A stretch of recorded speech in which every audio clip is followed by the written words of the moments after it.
I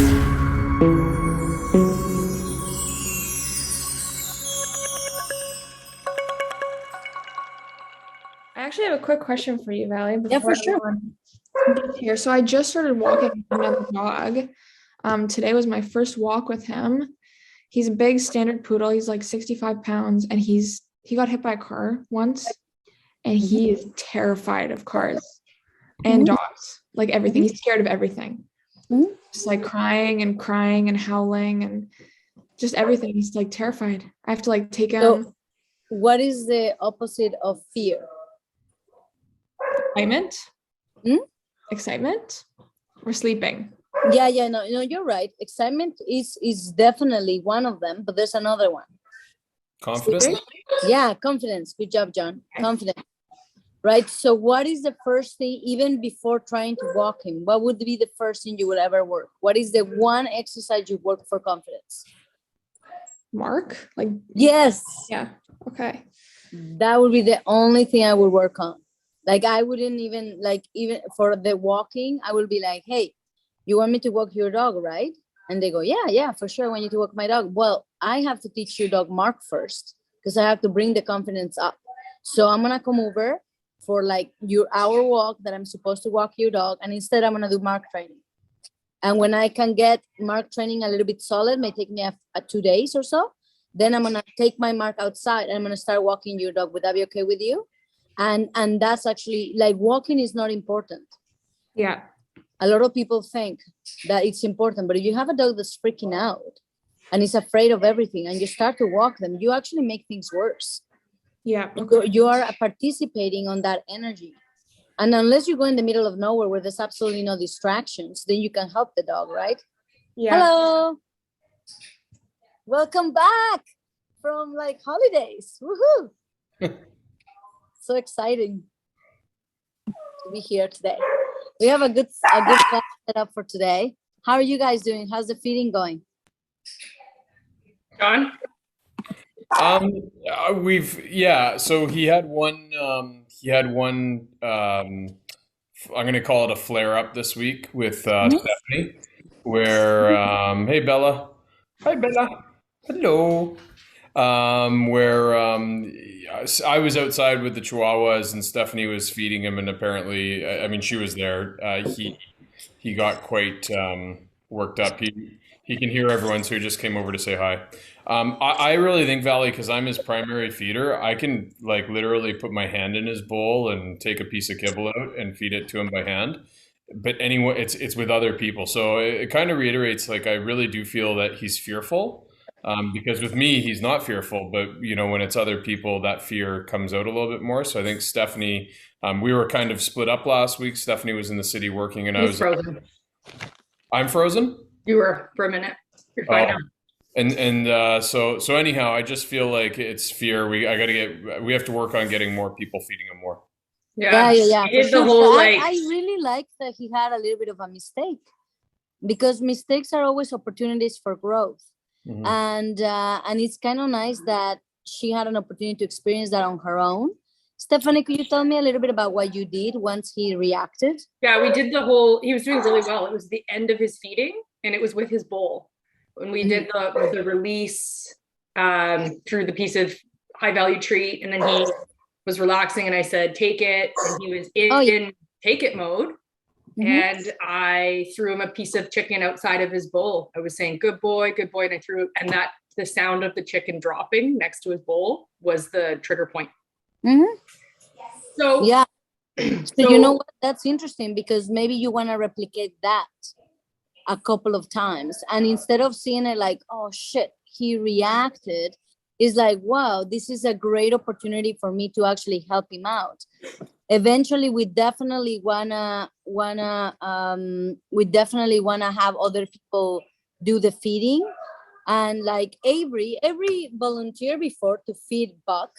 Maybe she can volunteer again, or like you guys can bribe her and I can help her out, and then we can come and work with him as well. But I definitely think that I wouldn't see it as a oops, he misbehaved. I would be more like, this is an opportunity for me to really help him out. And I would capture that situation and repeat it over and over again, the exact same thing. Try to duplicate it because, a couple of times he reacted quite a bit with me as well, and it wasn't never to a point where I was like, oh shit, no, it was more like, that's good. Like, this is what I need to work on. This is what I am aiming for.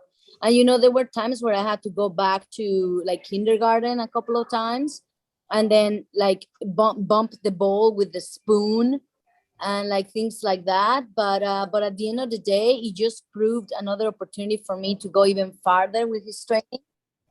Right. Yeah. So I wouldn't be too upset about it. Yeah, and I didn't freak out. I just changed my body language and waited for him to sit down. So that is so funny that you said that, because today's class is all about that. Actually, somebody had a great idea. All right, we're gonna get started. Welcome everybody. So happy to see you all here. I've been like really craving these classes. They're super awesome.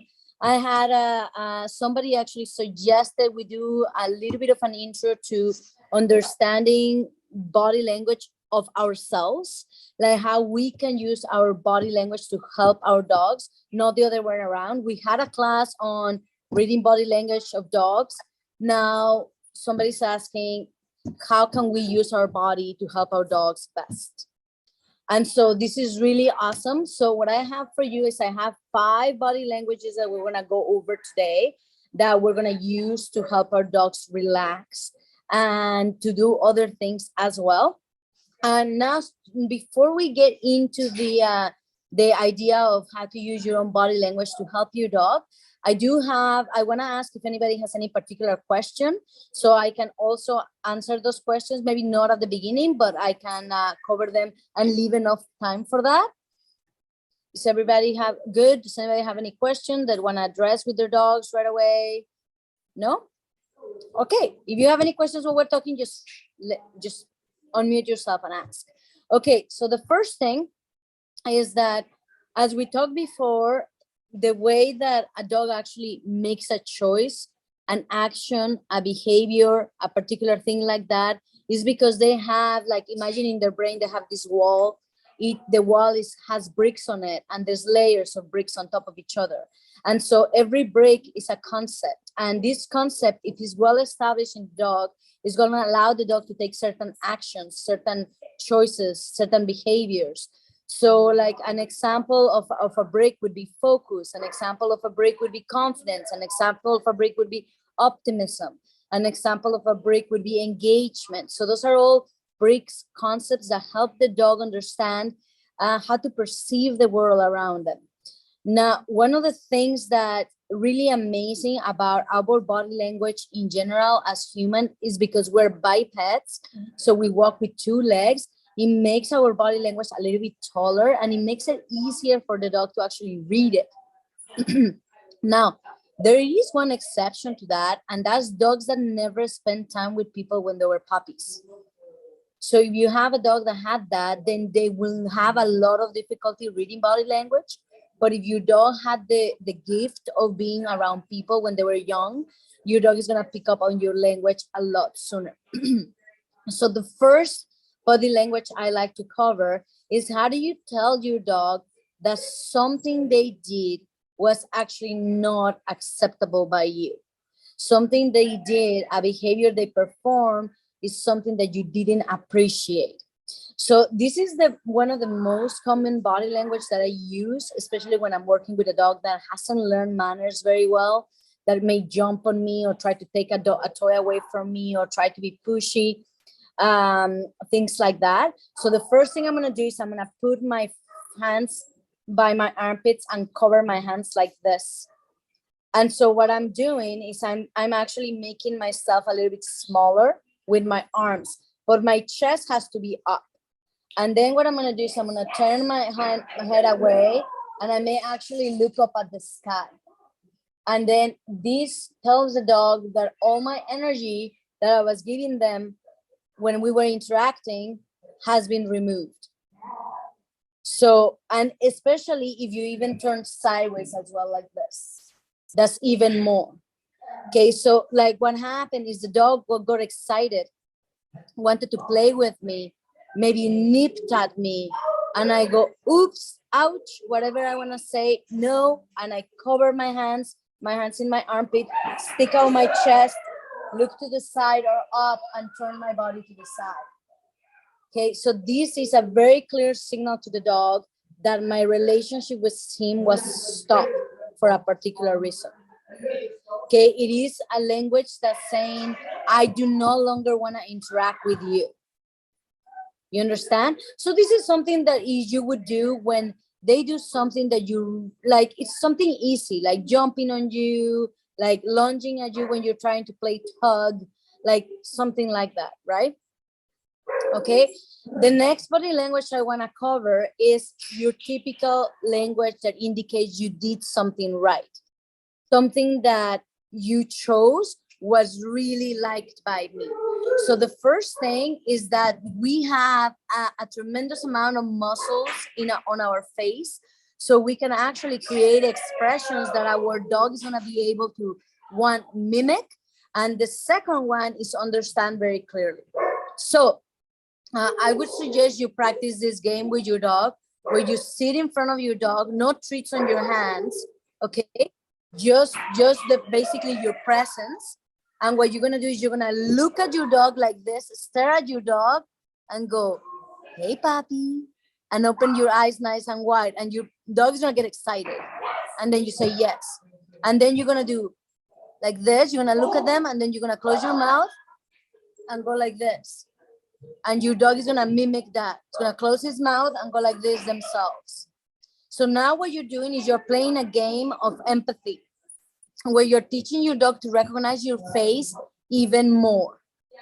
Okay, you're teaching your dog, hey, let's reciprocate each other.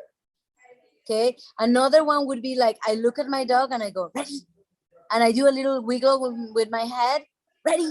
A little wiggle with my eyes. I open out my eyes, a little, ready? And I'm gonna get my dog excited just by using my face. Okay, then the next one would be like, good boy, good job. And moving really slowly and very low volume. And that's gonna help my dog be calm. So I'm teaching my dog, read my facial expressions, understand what I'm saying with my face, so you can pick up on it faster when I play with you. So that's a game of empathy, where you sit on the ground and you just use your face. Just use your face and see what the dog does. Now, if you have a puppy with piranha teeth, be ready that if you do a facial expression, the puppy may jump on you and like fully lick attack you or something, because that's what puppies do, right? So just be ready for that. So the next part is how you pair the facial expressions with the body language. So there is 3 parts to your body.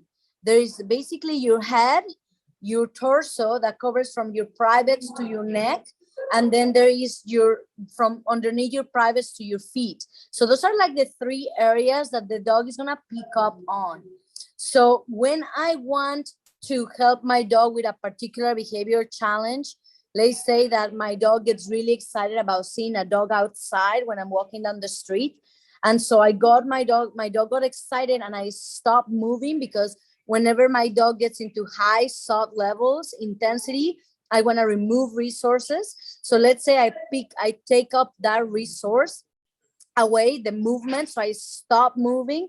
The second my dog orients back to me or focus on me or something like that, I'm going to go, yes! And I'm going to jump with my entire body. So my head is going to go down, my arms are going to go down, my legs is going to go down, and that tells the dog we're about to engage together. And that's when I would toss my treat or do a game or ask the dog to do something. So that's called the play bow.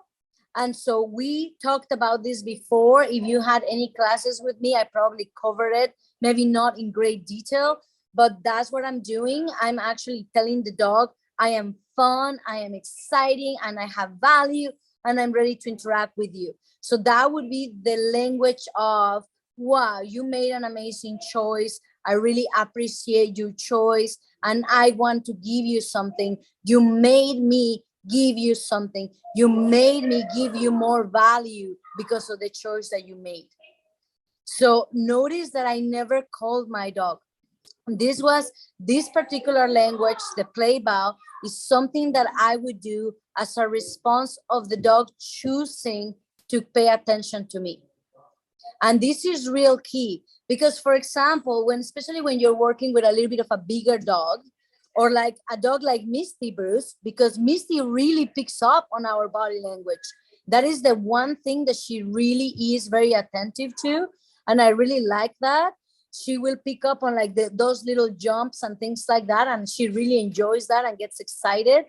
So those are very important especially for a big dog, because big dogs tend to sometimes ignore your subtleties because they're big and they're kind of like rough and a little bit aloof sometimes. So when you make big body languages like that, you're letting them know that actually all the little things that you do matter, and that they do have the choices they make, they do have value, and that you can even give them more value for that. So let's recap a little bit. So today we're talking about 5 body languages that you can do with your human body to show a dog that something you like, something you want to interact with, something that you really value, or something you didn't like and appreciate. So we talked about the first one. The first one is basically just taking all your attention away. And I put my hands under my armpits. I make myself small, but lift up my chest because I don't want to lose influence. I do want to remove attention, but I don't want to lose influence. So I lift up my chest. I look to the side, up to the sky, and I may turn my body to the side. So that's just removal of attention. There's no magic there. It's like you did something, I don't like it, I'm going to remove the attention. The next body language we talked about is like involves facial expression. So this is the play bow.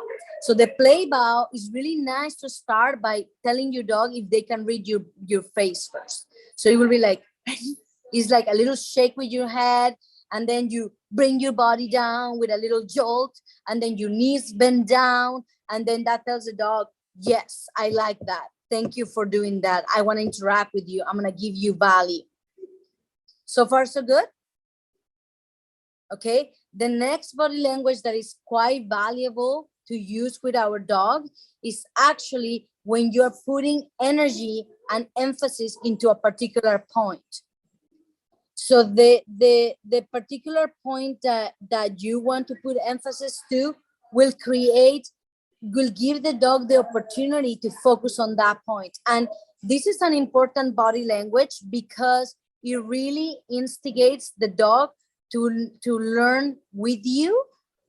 And what I mean with that is to use their nose most often than not. And the body language that is really obvious for this is the touch command. So the touch command is when I put my hand on my shoulder, I'm going to bring it to the side, and I'm going to wiggle it until the dog approaches, because the motion like kind of gets the dog excited. When the dog touches their nose on my thumb, I say yes, and I release the treat.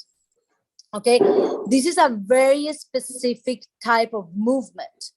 And in more advanced behaviors like a nudge, like Avery came with Maui and she's teaching Maui to alert for whenever dogs are nervous, Maui is going to alert Avery, hey, that dog is nervous. And he's going to let Avery know that dog needs help.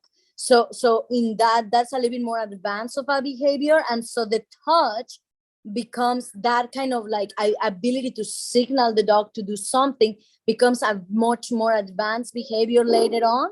But just the ability to redirect your nose onto a particular point is a great skill to have. So for the touch, for the top part of your body language, when you're doing the touch, or like you're directing the dog to any point in particular, the most important thing is your eyes. So when I do my signal, my eyes are actually going to look at the signal. So I am going to swing my hand to the side and my eyes are on this hand. And then when my hand moves, I'm still on the hand. And when I see the dog coming, I say yes.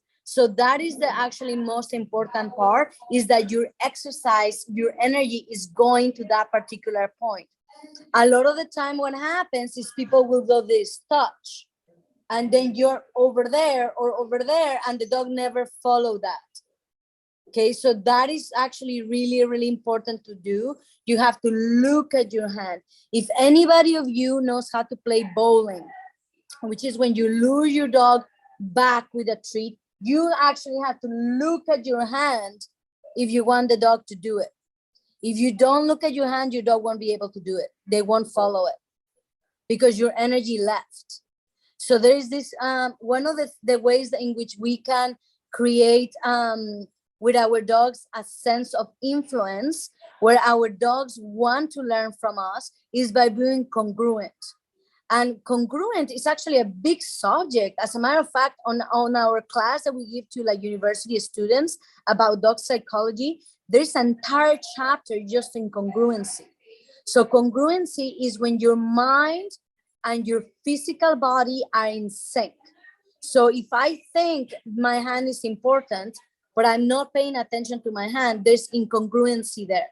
So if I want my dog to do something in particular, I have to focus on that something, not something else.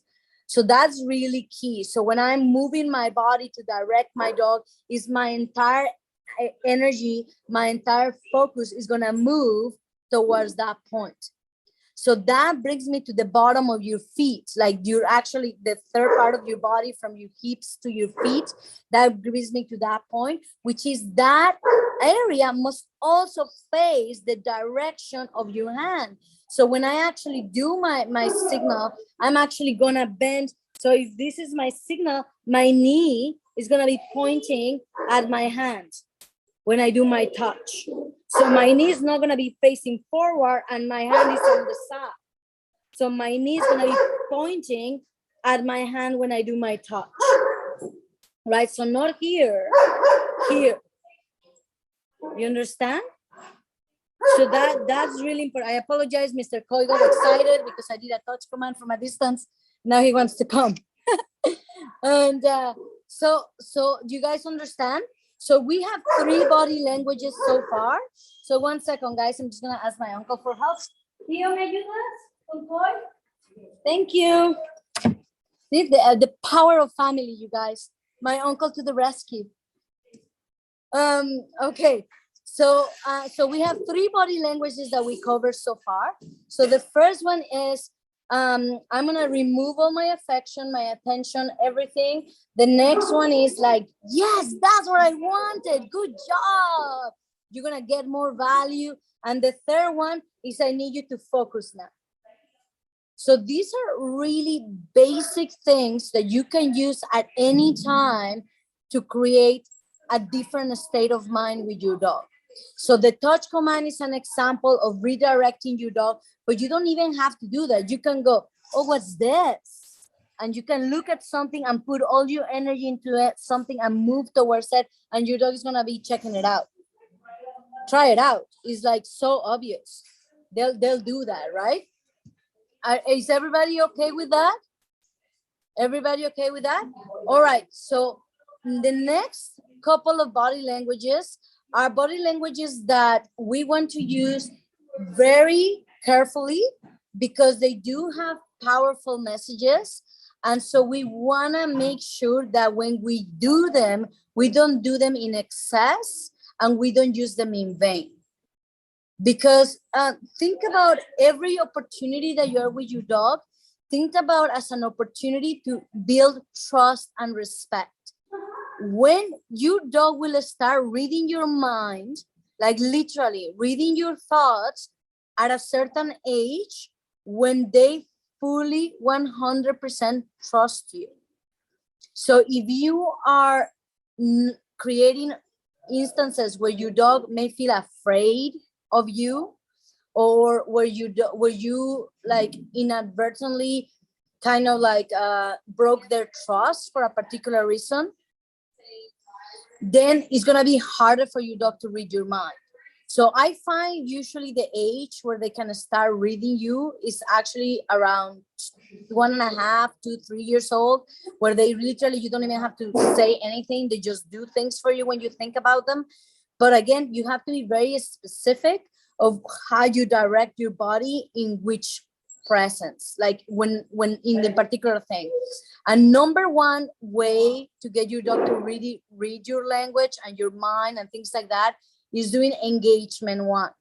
Engagement one is when you flip your hand in front of you like this, and the dog directs their energy to your hand and you back up. Now, the reason why that is very powerful, that body language is extremely powerful, is because when you look at the definition of a dog, which is a social predator, you actually fulfilling the two aspects of the dog in that one exercise. So you're fulfilling their social aspect, the necessity to be working with a group, and you're also fulfilling the predator aspect, which is the necessity for hunting. But having said that, if you use it wrong, you actually lose the dog, because you're gonna divert the dog to actually do that energy somewhere else and not with you. So the way that the number one most important way to do this exercise effectively is to make sure that your hand is always in front of your body, okay, like this, like that, and that is kind of in front of your privates, and that is one arm length apart of your body. Like one arm, like I don't want to be here. I want to be that distance away. Okay, now the reason why that's key is because imagine that your dog was intense. You were walking down the street and your dog was intense, and all of a sudden you called your dog. So you called your dog. Okay, you called your dog to you. You told them, pay attention to me, and you do signal, and then you started to back up. So your dog trusted you, came back to you, engaged with you, but then you didn't have your hand in front of you like this. Instead, you had it here. So when the dog came to you, he hit himself. It crashed into you. That kind of crowdness is actually something the dog will want to avoid later on. So then you broke your trust just a bit, because the dog paid attention to you.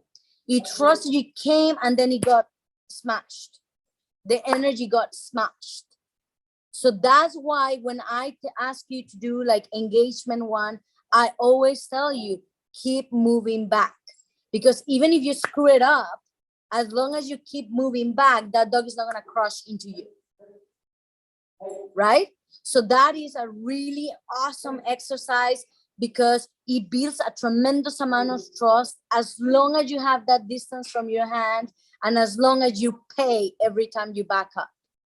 And the payment could be, yes, good boy, buddy. It could be with your face. It could be with your excitement. It could be tossing a treat. It could be giving a treat. It could be letting them sniff something after they followed you. That's actually the payment, right? Do you guys understand so far? So engagement one is very powerful. It doesn't matter how old the dog is, how little or how much, how advanced training has been. If you can actually do engagement one when the dog least expected, you will be able to build that trust relationship with your dog so far, so strong. It will be so awesome. Now, the second way to break trust a little bit with engagement one is by putting your hand to the side of your body when you call them. Because what happens is the dog is coming, but then the energy is leaving you. Okay, which is great if you want to play like proximity, which is awesome, but then change the game to proximity and then bring the energy back. But when you're doing engagement one, I actually just want to back up straight. I don't want to bring the dog to the side.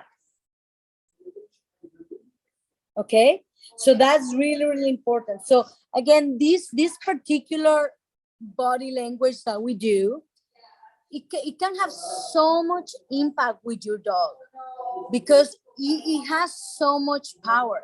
It's like you becoming the best friend for your dog in that moment because you are fulfilling the very core of your dog, the social and the predator, and it's so darn fun. It's so great just to do. And I have had a really hard time lately with the snow being able to do anything, any amount of training. I am landed on my butt, in a hole, in a ditch, you name it. It's been so challenging to do anything. So I've been avoiding as much as possible, but I can tell that my dog's behaviors are a little bit not as amazing as they are usually because there's very little training I can do other than surviving the walk at the moment. And I even have spikes on my shoes and you name it, right? But it's just a little bit challenging. So you also have to be kind of kind to yourself. You may be only able to do these exercises at home for a little bit until the snow like really disappears. Now, luckily for us, like some people are working really hard on clearing our paths. And actually today there was a couple of areas that were really nice and clear that we were able to walk on. So that's really sweet, like at Brennan Park and stuff.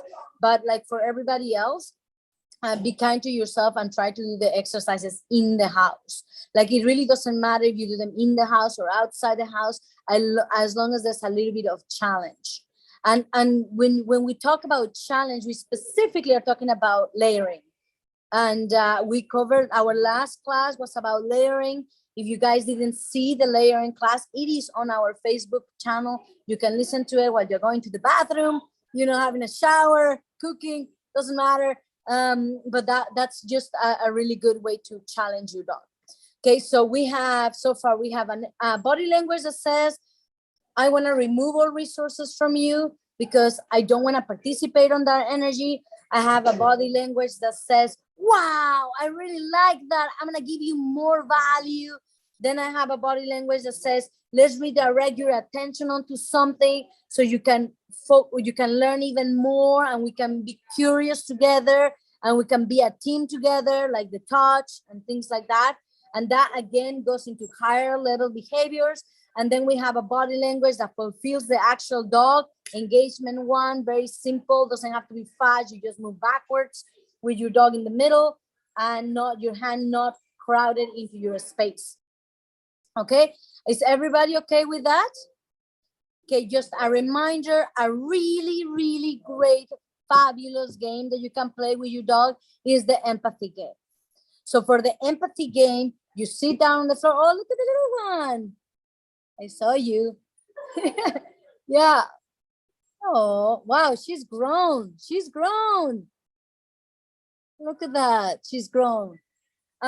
So the empathy game is you sit on the floor and then you make faces and different types of faces and then see what your dog does. Right? And then you can reward if the dog matches your expression. You can help your dog if they need a little bit of help. But that's a really, really good way to help your dog recognize your face and who you are. By the way, working with a mask with dogs is close to impossible. Like they can't read me at all. Like I try with my eyeballs, making them really big, but I end up just quitting and taking my mask off every time because they can't see what I'm doing. Right? So try not to work with a mask unless you absolutely need to, and like you really, really need to. Okay, your dog benefits more from your actual natural face. All right, so the last body language that we want to cover, there's actually 2 versions of it. So the one version is going to be, I'm about to protect you. And another version is, I'm about to own something. So both of these start the same way. And this body language helps your dog feel very relaxed in your presence. Oh, look, it's a Happy, guys. It's a Happy. Number 1, I love Happy's name. I really like it. It's such a joy to say it all the time. It's great. They look so good. They look so good with the new haircuts. So the next body language is called alert. And the alert body language is when you're taking responsibility away from your dog and you're ready to help them out in any way, shape, or form that is needed. So it's not a language where you're punishing or like trying to stop your dog from doing anything. It's a language where you are telling your dog you're ready to assist them and support them through some particular point that they're going through.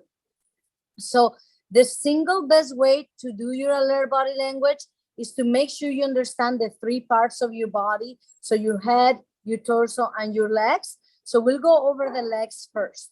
So your legs are gonna be shoulder width apart. Your feet are gonna be shoulder width apart and pointing in the direction of the novelty that created the reaction on your dog. So if, for example, the novelty was another dog, my toes will be pointing at that dog. So, and then my feet are shoulder width apart. Okay, the next part is my knees. My knees are gonna be slightly bent. Okay, just slightly, not too much. I apologize for the barking, we're in classes, it's normal, get used to it, guys. It's a dog scent. So again, my knees are gonna be slightly bent just so I can have kind of like this cushy feeling where I'm feeling that I can go down or up according to my comfort. Okay, then the next part is your hips. Your hips are gonna be pushed out, so you're confident, so you're nice and tall. So I don't wanna have my booty pushing out. I wanna have my butt pushed in. And if you squeeze it, yay, work out at the same time, right? So you squeeze your little booty, and then your chest is gonna go up, your shoulders are gonna go down, and your neck is gonna stretch, and you're gonna look in the direction of the trouble. Make sure you stretch your neck. So a lot of the time, people will do this kind of thing where they're trying to lift up their back, but their neck is kind of down. So you actually wanna also push your neck out a little bit and kind of like you alert yourself. You're trying to hear better, trying to make yourself bigger, trying to make yourself really strong, opening your heart up, your shoulders are down, and you actually feel kind of powerful and relaxed all at the same time. And that will be your alert body language. Okay, now, depending on where the side of your dog is gonna be, is gonna dictate whether you can tell your dog that you're gonna protect them or whether you wanna own something. So if you, after you assume the alert body language, you take a step forward on the side where the dog is. So let's say my dog is on the right and I take a step forward, just one step, and I bend my knee and the back leg straight. That's a protection stance. I got your back, buddy. And the distraction, the novelty, the source of insecurity is actually gonna be on my left. If I want to own something, if I wanna own the novelty, the distraction, the squirrel, whatever that my dog is excited. Oh, look at the little one too. Ah, look at your little one, is right there. Okay, so if you wanna own something, then you will put the leg that is away from the dog forward. So I'm gonna show you guys how that looks like, okay? So give me 1 second. Tío, ¿me detienes esto? Un segundo. Así, hazte para atrás. Tienes, esta mano no puede estar ahí porque estás cubriendo la cámara. Aquí. 1 second, you guys. ¿Te haces para atrás? Más. Okay, so I'm just gonna show you real quick, you guys. So, más para atrás, por favor. Más. Tienen que ver mis pies. Okay, so here is my legs. I'm shoulder width apart. My hands are normal and relaxed. I may have my leash on my hands. And this is basically the alert. Now, if my dog is on this side, so let me grab a leash. Right here. If my dog is on this side, okay, and I take my step forward this way, this is called the protection stance. And if I take my step with this leg, this is called the claiming stance. So I'm owning something in this point. Okay, so all you have to do is, I'm gonna back up a little bit. All I have to do is very, very simple. Bend my knee and my back leg is straight. So if I go this way, this leg is straight, and this one is bent like this. It's kind of like a yoga pose. I think that's called a warrior pose, something like that. Okay, so that's how you would actually do that. Okay, thank you. Gracias, tío. So my uncle is a lifesaver, just so you guys know. You can always count on him saving your life at some point. Okay, so that is basically what you're looking to do. So let's say my dog is really excited about seeing a dog. Really, really excited. I stop moving. I sliding on my leash. I become alert. And if my dog continues to get excited, I can actually protect my dog if the excitement is due to fear, or I can claim the space if the excitement is just for playtime. Right? So that would be good. Now, and in your case, you can actually use this exercise to tell your little one that she's not allowed on the couch. So you can, every time she tries to get on the couch, you can claim the couch with the leg next to the couch. You just don't let her close to the couch. You assume the alert body language and you step so she can't get close. So she starts respecting that couch. Right? You understand so far? So that would be a really good way to help you little one really understand that at certain times after she made a mistake, she loses that privilege, that she's not allowed to get on the couch, right? And that would be really good. That would be really good. Are we clear with this body language so far? Very key that when you're doing the claiming or the protection, that the back leg doesn't have a lot of weight. Your weight is mostly on the front leg.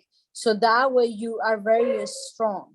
Because if you put your leg back and you put the weight back on that leg, your body's going to move back and it's actually going to change the way your dog is perceiving the energy, right?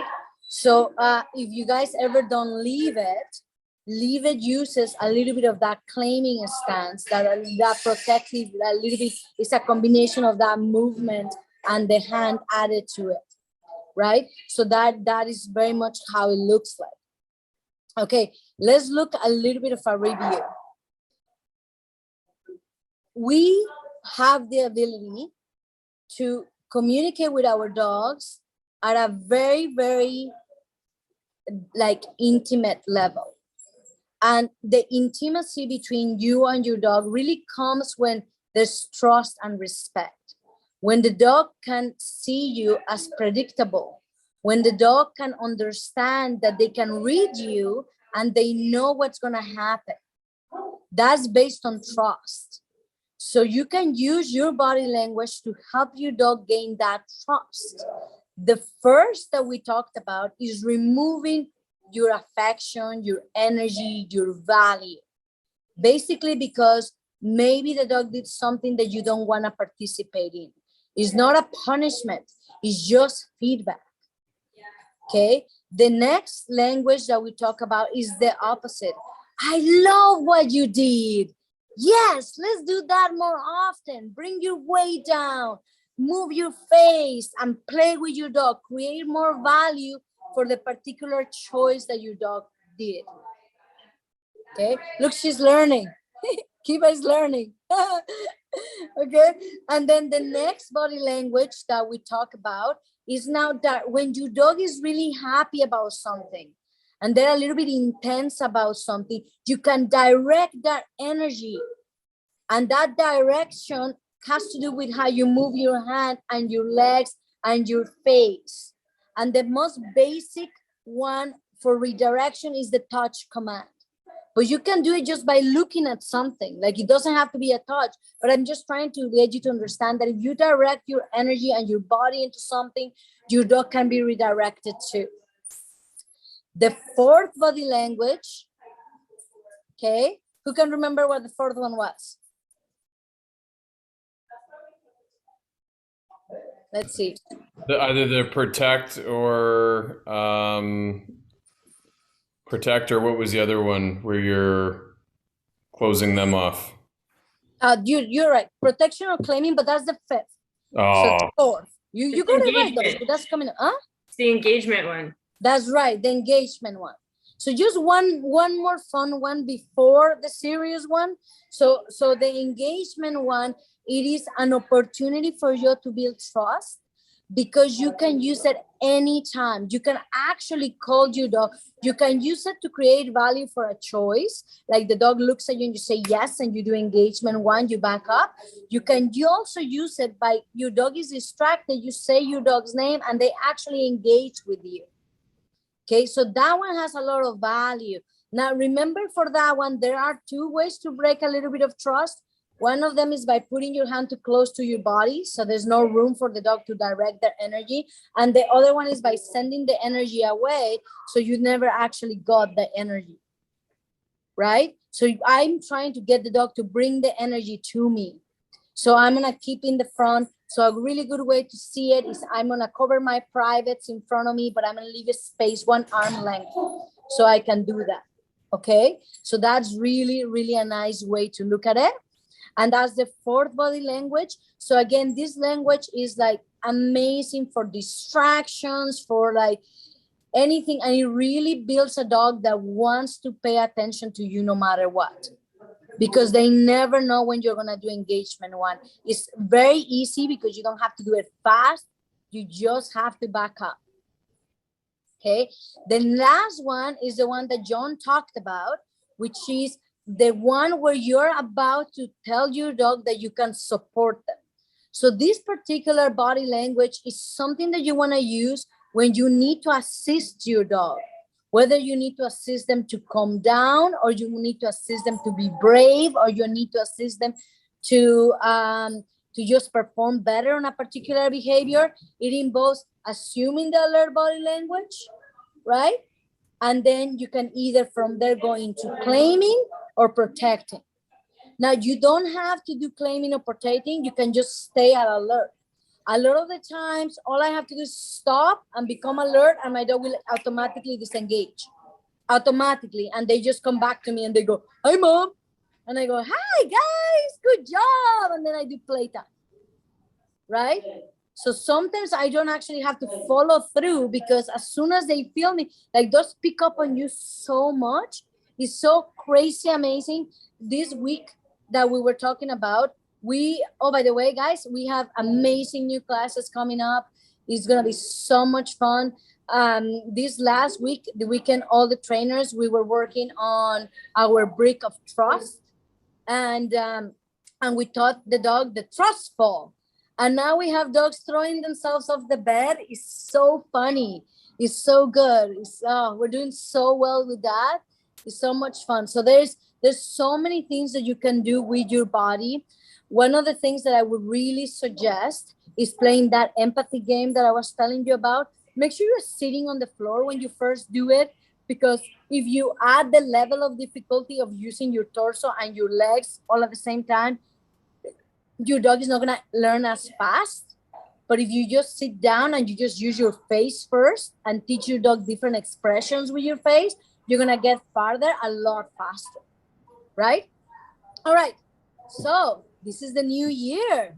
This is really exciting. We had a great subject for today, but now let's talk about, we're here for one purpose: to evolve the human-dog relationship. We think our dogs can be superheroes and they could be amazing dogs for society, and we absolutely love them, and we want everybody to see them the way we see them. So we're going to take responsibility for their education. And now this is the second part of the equation. This is evolving the human-dog relationship. So we talked about the dog. It's time we talk about the human part. So how can you change your body language when you're working in your own life?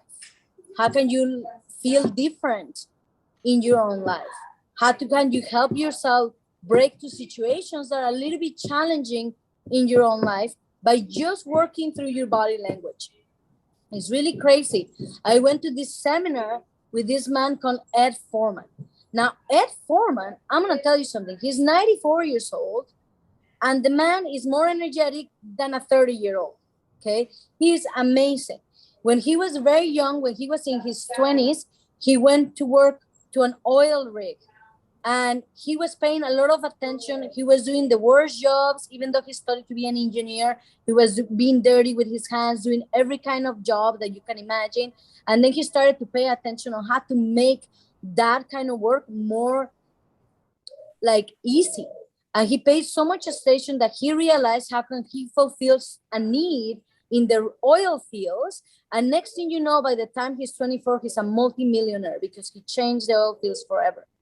So he has a course called, I can't remember what the course is, the full name of the course, but it's like a happy course. So I went to work with this man who's about to teach me how to change my body language, because since he's been 24, he's had so many companies. He ran for like senator on a state, and he's super famous, but he's the nicest old man. He has everything you ever wanted. And he teaches people how to have confidence with their body language and how to speak differently and stuff. And I went to his course, and we're arriving in the middle of nowhere in these cabins. And it's like 6:30 a.m. in the morning, and he's banging on my door. Young lady, wake up. We're going hiking. I'm like, oh my gosh. I was like, what? I'm barely awake. And he's bouncing through the woods. And he's telling me, I'm alive, I'm alert, and I feel great. I'm alive, I'm alert, and I feel great. And he said, lift up your chin, young lady. Repeat, I'm alive and alert, and I feel great. And he's making me yell this at 6:30 a.m. in the morning through the forest. And I'm going to tell you something. I never felt so good. Okay? You change your body language, you change the way you feel. When we're teaching dogs that have behavior problems, we're constantly changing their body language. So if you have a day that it was extremely hard, a day that was miserable, and trust me, we all go through them. I had some crazy, awful days sometimes. But what you gotta do is you gotta put a little quick on your step. You gotta lift up your toes, bounce when you walk, lift up your shoulders, look up, put your favorite song, and I'm gonna tell you something. Try to feel sad in that moment. It's just not possible. But you have to make a choice to change your body language in that moment, right? So many times I've been not able to do that. So many times I've been stuck on my rod of depression, anxiety, you name it, right? But now we have tools. Now, if you also, like I mentioned before, there's also an amazing tool that we use called TechnoTutor. Our little one is learning. By the way, she's doing really well. She just has moments off. Right? She's a little healer. She's super cute. So we have a tool named TechnoTutor that actually helps you rewire your brain when you have bigger challenges and you actually want to program yourself for anything in particular. So if you ever want to know about it, just Facebook messages, we'll show it to you, whatever you want. But again, it's making a choice to change what you're feeling in the moment. You can either build the energy that you have in a particular moment and get caught up with it, or you can change it and choose a different one, right? So for example, in that situation with our little pup, that energy is going up, and we're actually working on helping her choose to put the energy somewhere else. That's actually how it works. Same thing with us. So let's look at the 4 things that you can do in your daily life when you want to change your body language. Number 1, when you're working at your station, if you're working on a computer, if you're working at home, if you have to do something that involves sitting down, the first step that you can do, you want to change the way you feel in that moment when you're studying, is literally throw your chest out and bring your shoulders back. That's the first thing. Be proud of yourself in that moment. No matter how hard it is that you're doing at that moment in time, If you do that, it's not gonna take very long before a complete different set of hormones start rushing to your system, right? The next thing you can do is actually stretch up. Bring your whole chest up and stretch as far as you can go, and stretch your fingers and stretch your arms and look up at the sky, because this is the body language of abundance. It is 100% subconscious. Abundance means you're open to all the possibilities. So when you do that, when you're fully stretched, you're actually gonna feel really, really good. Really good. Some of the best photos of the happiest person, people and things like that is always stretched out like that, like fully enjoying taking everything in, right? So that's another one. The third one that I would highly recommend, this is one I use specifically if I'm dealing with a little bit of fear. So now what I mean with that is, like, for example, the other day I was working with a dog that's actually quite large and has quite a lot of reactivity, and their reactivity is not very predictable. So sometimes he comes, sometimes he goes, and it's hard to read the dog because he wasn't raised with people, and he wasn't raised with dogs either. So he's a little bit chunky on his language. So it's kind of hard. And I actually, inside of me, okay, there was this feeling. I could feel it in my chest. I could feel it in my belly. There was this worry. Okay, I could feel it. It's a physical sensation. And so what I did is I literally stopped, took a deep breath, and I bounced when I was walking. I bounced in my tippy toes. And the dog was so confused. And I kept breathing and bouncing, and I had a rhythm. And in my head, it's a 1, it's a 2, it's a 1, 2, 3, it's a 1, it's a 2, it's a 1, 2, 3, it's a 1, it's a 2. And actually, it's very silly, right? Because I'm not saying anything other than that, but it got myself into a rhythm, and the dog completely relaxed. And I relaxed too. So bouncing on your step is really, really amazing. It's something that works no matter what, in what situation they do, and things like that. Okay, so let's review. So if you're sitting, if you're having a hard day, you can always stretch out your chest and feel tall and proud of yourself. If you really want to get everything in and you want to feel 10 times better, it's stretching your full body up, really, really taking it all in. And then if you really want to feel good while you're moving, it's bouncing on your step. Okay. And then obviously this is not changes are going to be permanent. These are moments where you're creating a better moment for yourself. You're taking responsibility for how you're feeling at any one time. Okay. If you want to change permanently, that takes other processes. Okay. So that takes doing a little bit more work, like going into your mind and actually looking at your fears. And it is so freeing. You may hear what I'm saying and say, why would I ever want to look into my fear? Why would I ever want to think that hard? That seems like a lot of work. Why do I want to do that? But I'm going to tell you something. Fear has triggers. Triggers make you do things that you never wanted to do. It's hard. You react and you didn't even know why you reacted, and you already reacted and you made yourself miserable and the other person miserable and whoever was around miserable. Because that's what triggers do. Triggers are not real. They're just in your head. So when you look at the challenges that you have and you try to make them better, you're actually deleting those triggers and becoming a better person. It's not about what other people think of you, because that's never the goal. The goal is how you feel about yourself and how you can become more effective at being you, because you are like perfect. But you have an expression, and sometimes that expression, your perfect expression, is actually blocked.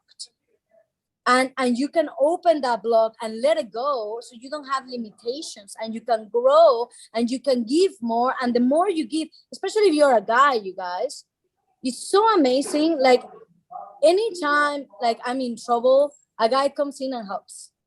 Like it's in your nature. I don't know how you do it. You like sense it or something, and you're already there to help out. It's like guys, you guys are amazing. It's in your nature. We're a little bit different. We don't have that, but we have other things like the nurturing and things like that because we're women. But it's really cool to have no limitations. It is a completely different type of lifestyle. Like it is so amazing. And again, it's a process, right? It's a process of helping each other out. And like everywhere you go, people are relaxed around you and they can trust you. It's like what I want to do with my dog. You know, like I was working with a little kid this weekend, and she was quite insecure and she wouldn't look at me in the eyes and she wouldn't talk to me. And as soon as I brought a dog in, it's like she told me all her life story. And that had nothing to do with me. That's just because, you know, the dogs are really amazing and helping people feel safe and that they can trust. And then it's our responsibility then for me to help this kid bring the best out of this kid, right? So that's where the real magic happens. And like you all, like especially like Kiva and John and pardon me, hiccups. All we have dogs that look really amazing. Like you guys go somewhere and people just laughing at you already.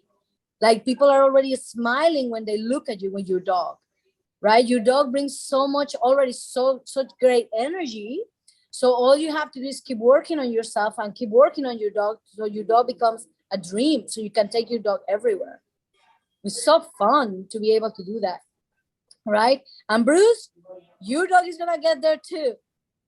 It takes time, but she will. Misty girl, right? Okay, guys, so that's all I wanted to share. Does anybody have anything you want to share? Alisa, welcome. I'm so happy to see you here. I'm so happy you joined. I can't wait to see you. I can't wait to see you either, my friend. Yes, it's gonna be very soon, very, very soon. David arrives soon and we're gonna have some clubhouses and gonna have a lot of fun. Awesome, looking forward to it. Make sure you send me a message. You got it. So does anybody have any questions? Something you like to share? Something like that? So Thank you. No problem. So we have really crazy, amazing classes coming up this year. We work really hard during the holidays. We didn't have holidays. We actually worked really hard to get you guys more value, create new classes that are going to be super dreamy and really amazing for everybody. So stay tuned. Invite people to the Zoom class. Invite people to the Facebook page if you can, so we can reach more people. And even if you don't invite them, share with them what you're able to do with your dog, so they can also have that kind of relationship with their dogs. And if you need anything, you can always text us, Facebook messages, and we're going to be posting a whole bunch of stuff on the group. And I hope everybody has a good week. Thank you, Valley. Thank you. Guys, Thanks. Bye. ciao. Thanks. Have a great night. Thanks.